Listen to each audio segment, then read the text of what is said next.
Oh, hello, dudes and dudettes. My name's Denise, and I'm here to tell you a bedtime story. This one is a good one. This is called Last Stop on Market Street. It has a lot of cool pictures in it, and it's about what's around your neighborhood. Let's see what's about. You guys go ahead and go grab your stuffed animals. I have mine right here. I'm going to give them a big hug while you guys go get yours. Oh, that was a good one. All right, guys, you have them? All right, let's do it. This is called Last Stop on Market Street. CJ pushed through the church doors, skipped down the steps. The outside air smelled like freedom, but it also smelled like rain, which freckled CJ's shirt and dripped down his nose.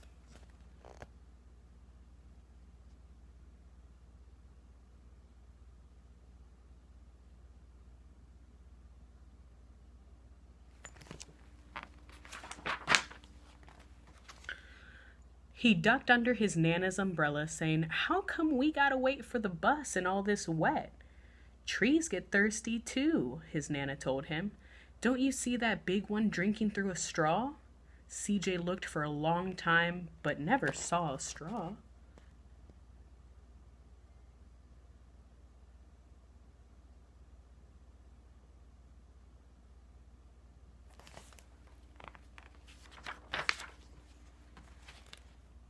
From the bus stop, he watched water pool on flower petals, watched rain patter against the windshield of a nearby car. His friend Colby climbed in, gave CJ a wave, and drove off with his dad. "Nana, how come we don't got a car?"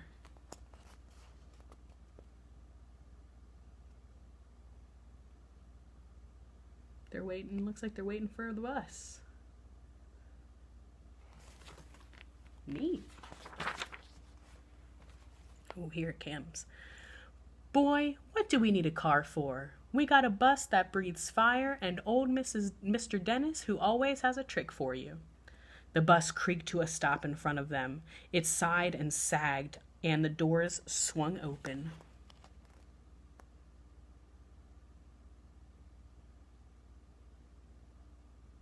That's a cool bus.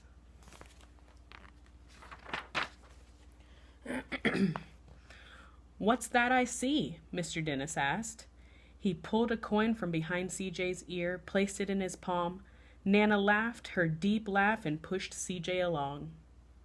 They sat right up front. The man across the way was tuning a guitar. An old woman with curlers had butterflies in a jar.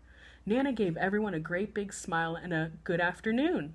She made sure CJ did the same. You see all sorts of things on the bus. On the city bus.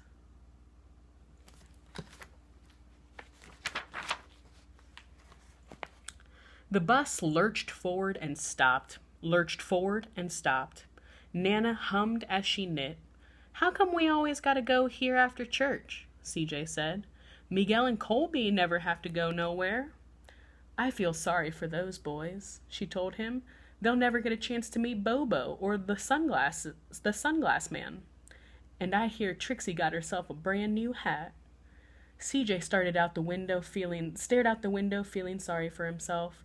He watched cars zip by on either side, watched a group of boys hop curbs on bikes.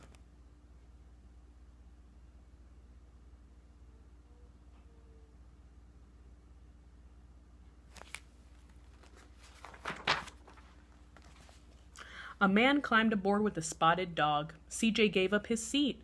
"How come that man can't see?" "Boy, what do you know about seeing?" Nana told him. "Some people watch the world with their ears." "That's a fact. Their noses, too," the man said, sniffing the air. "That's a mighty fine perfume you're wearing today, ma'am." Nana squeezed the man's hand and laughed her deep laugh. Nana is so friendly to people. I love that.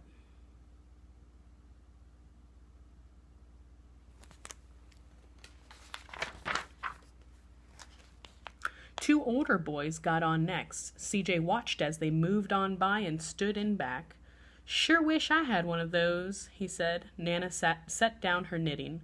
What for? You got the real live thing sitting across from you. Why don't you ask the man if he'll play us a song? CJ didn't have to. The guitar player was already plucking strings and beginning to sing. To feel the magic of music, the blind man whispered. I like to close my eyes. Nana closed hers too. So did CJ and the spotted dog.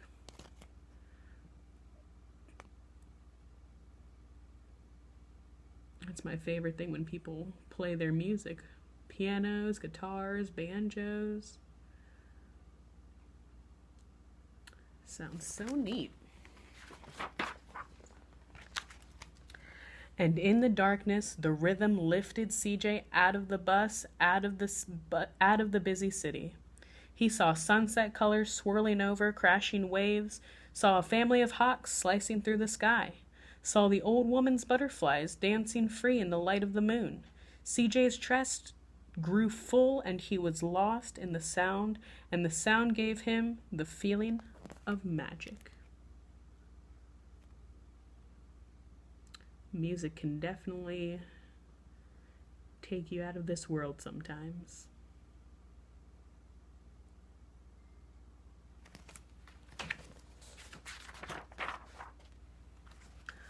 The song ended and CJ opened his eyes. Everyone on the bus clapped, even the boys in the back.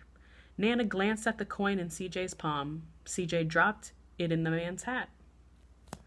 Last stop on the Market Street, Mr. Dennis called.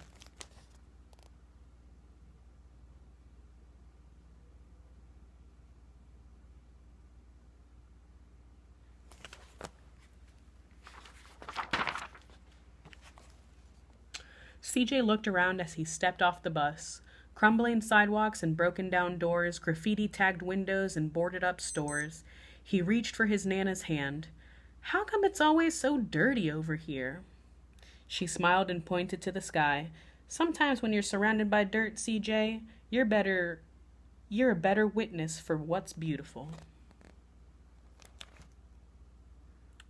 Those are some wise words, Nana.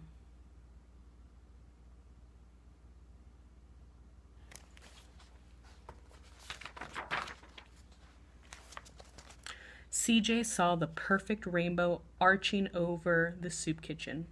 He wondered how his Nana always found beautiful where he never even thought to look. He looked all around them again, at the bus rounding the corner out of sight, and the broken street lamps still lit up bright, and the stray cat shadows moving across the wall. Pretty rainbow up top.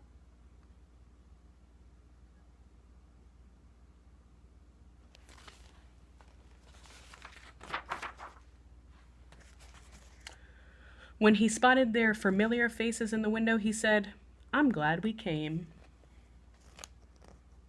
It looks like they're going to volunteer.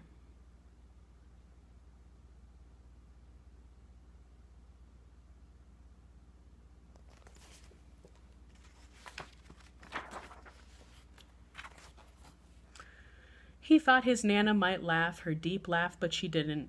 She patted him on the head and told him, "Me too, CJ. Now come on." Here they're feeding people, maybe at a shelter. How nice of them to spend their afternoon like that. Volunteering is always really good.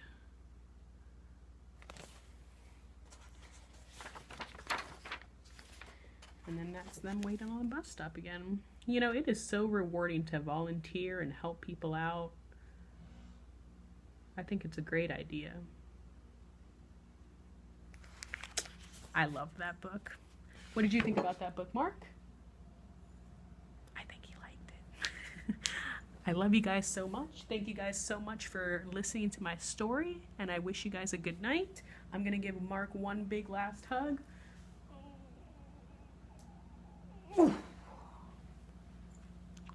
And I'll talk to you guys tomorrow. Bye, guys.